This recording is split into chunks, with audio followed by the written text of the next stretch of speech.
Titanic കപ്പൽ കാണാൻ ആഴക്കടലിൽ പോയി കാണാതായവർക്കുള്ള തിരച്ചിൽ അന്തർവാഹിനിയുടെ ശബ്ദ തരംഗങ്ങൾ രക്ഷയിലാണ്.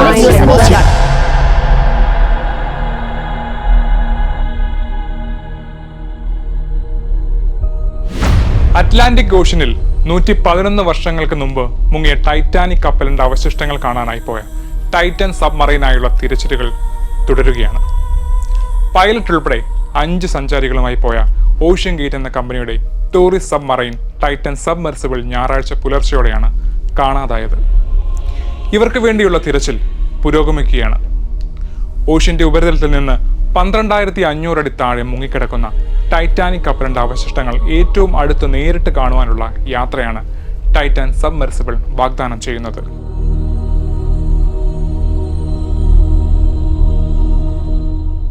ഞായറാഴ്ച പുലർച്ചെ ഇന്ത്യൻ സമയം 1:30 കടലിനടിയിലേക്കുള്ള ദൗത്യം ആരംഭിക്കാനുള്ള സ്ഥലത്തേക്ക് പ്രത്യേക ചെങ്ങാടത്തിൽ സമുദ്രപേടകം പോയി. തുടർന്ന് ഉച്ചയ്ക്ക് 1:30 കടലിനടിയിലേക്കുള്ള യാത്ര ആരംഭിക്കുന്നു.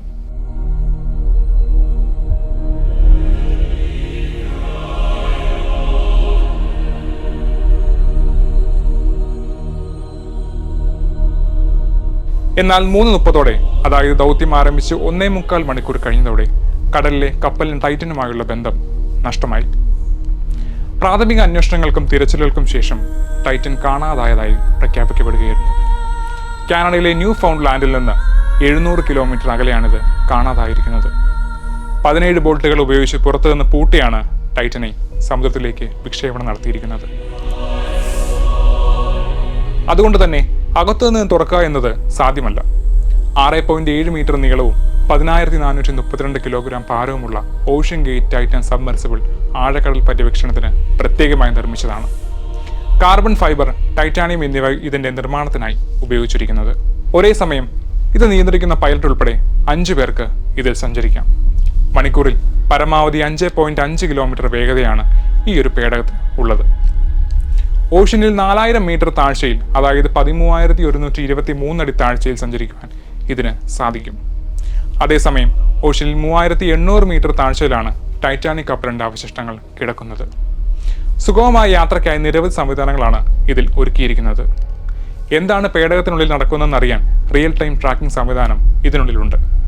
പുറത്തെ കാഴ്ചകൾ കാണാനുള്ള പ്രത്യേക വിൻഡോയും ഇതിനുള്ളിലുണ്ട്. സോണാർ സാങ്കേതിക വിദ്യ ഉപയോഗിച്ചാണ് വെള്ളത്തിനടിയിലെ കാഴ്ചകൾ കാണുവാൻ സാധിക്കുക. സബ്സി ഇമേജിംഗ്, 4K റൈഫൻ camera, Teledyne 2D sonar, 40,000 lumens of external light, 2G robotics laser scanner, INS, USBL തുടങ്ങിയ സാങ്കേതിക വിദ്യകളും ഇതിൽ ഉപയോഗിക്കുന്നു. 1000 ലിറ്റർ ഓക്സിജൻ സൂക്ഷിക്കാനുള്ള സൗകര്യമാണ് ടൈറ്റൻ സബ്മെർസിബിനുള്ളത്. 5 ക്രൂവിന് 96 മണിക്കൂർ നേരമാണ് ഏറ്റവും പരമാവധി ഇതിൽ ചെലവഴിക്കാൻ സാധിക്കുന്ന സമയം. $2,50,000 അഥവാ 2 കോടി രൂപയാണ് ടൈറ്റാനിക് കപ്പലിന്റെ അവശിഷ്ടങ്ങൾ കാണുവാനുള്ള ഈ ഒരു യാത്രയ്ക്കായി മുടക്കേണ്ട തുക. എന്തായാലും തിരച്ചിൽ തുടർന്നുകൊണ്ടിരിക്കുകയാണ്. എന്ത് സംഭവിക്കുമെന്ന് നമുക്ക് പ്രാർത്ഥനയോടെ കാത്തിരിക്കാം.